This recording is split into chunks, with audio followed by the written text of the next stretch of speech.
स्वागत है आपका इस पावन यात्रा में। आज हम बात करेंगे तीसरे दिन पितरों के आशीर्वाद की। यह सिर्फ कथा नहीं, बल्कि आस्था, परंपरा और आत्मा से जुड़ा वह सत्य है जिसने भारत भूमि को सहस्राब्दियों से प्रकाशित किया है। भारतीय संस्कृति में पितृपक्ष का विशेष महत्व है।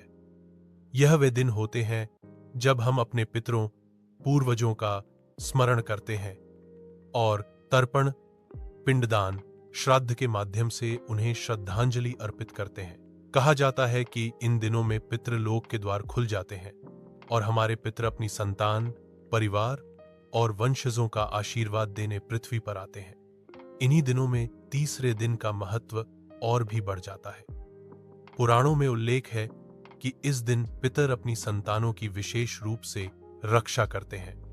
महाभारत में भीष्म पितामह ने युधिष्ठिर को बताया था, हे धर्मराज, जो संतान अपने पितरों का तर्पण करता है उसकी संतानें लंबी आयु प्राप्त करती हैं और पितरों का आशीर्वाद सदा उस वंश की रक्षा करता है। महाभारत के अनुशासन पर्व में भीष्म पितामह ने धर्मराज युधिष्ठिर को धर्म और श्राद्ध की महिमा समझाई।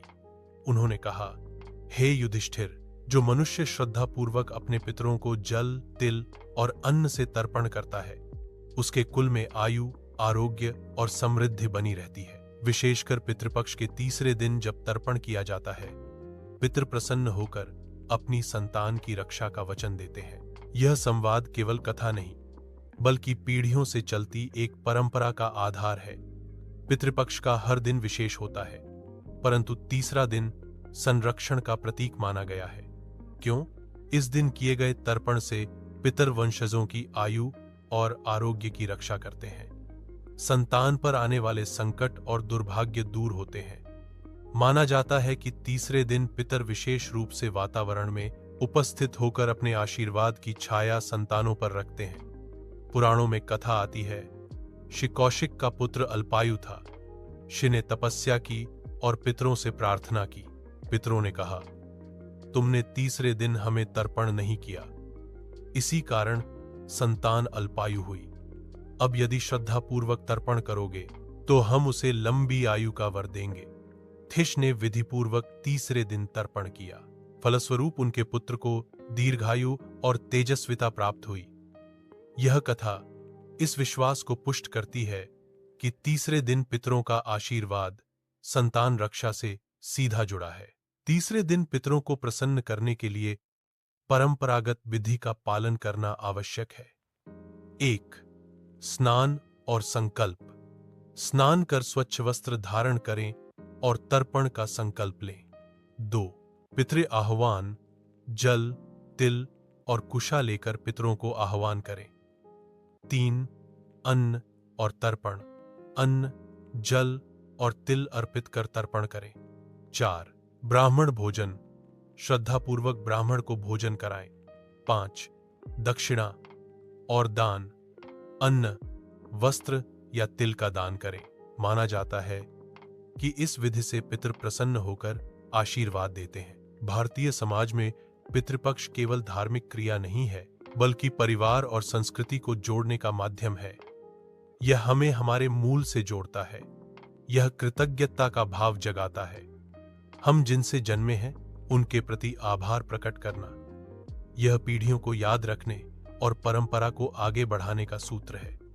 यदि गहराई से देखें तो तीसरा दिन केवल अनुष्ठान नहीं, बल्कि एक संदेश है। जीवन में संतान ही वंश की निरंतरता है। पितरों का आशीर्वाद यही सुनिश्चित करता है कि हमारी अगली पीढ़ी सुरक्षित और समृद्ध रहे। यह दिन हमें याद दिलाता है कि हम अकेले नहीं हैं, हमारे पूर्वज हमारे साथ हैं।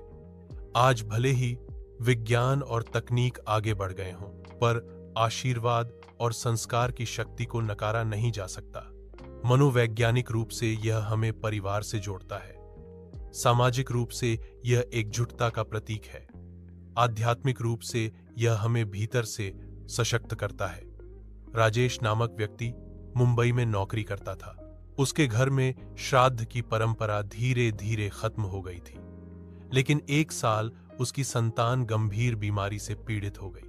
तभी उसके गांव के बुजुर्ग ने कहा, पितृपक्ष के तीसरे दिन तर्पण करो।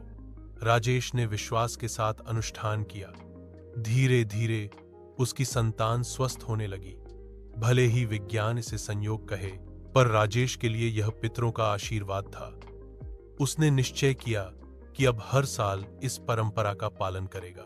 तीसरा दिन हमें यह सिखाता है कि पूर्वजों का आशीर्वाद संतान की ढाल है।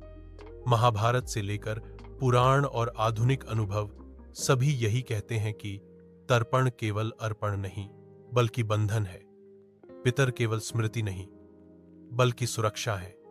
संतान केवल भविष्य नहीं, बल्कि वर्तमान की सबसे बड़ी जिम्मेदारी है। इसीलिए तीसरे दिन पितरों को स्मरण करना केवल परंपरा नहीं, बल्कि वंश की रक्षा का वचन है। तो मित्रों, आज आपने जाना तीसरे दिन पितरों के आशीर्वाद की महिमा। यह कथा हमें याद दिलाती है कि पितर हमेशा हमारे साथ हैं। उनका आशीर्वाद हमारी संतान की ढाल है। आइए श्रद्धा और विश्वास के साथ पितरों को तर्पण करें और उनकी छाया में जीवन की राह पर आगे बढ़ें। कल मिलेंगे अगले अध्याय के साथ। धन्यवाद।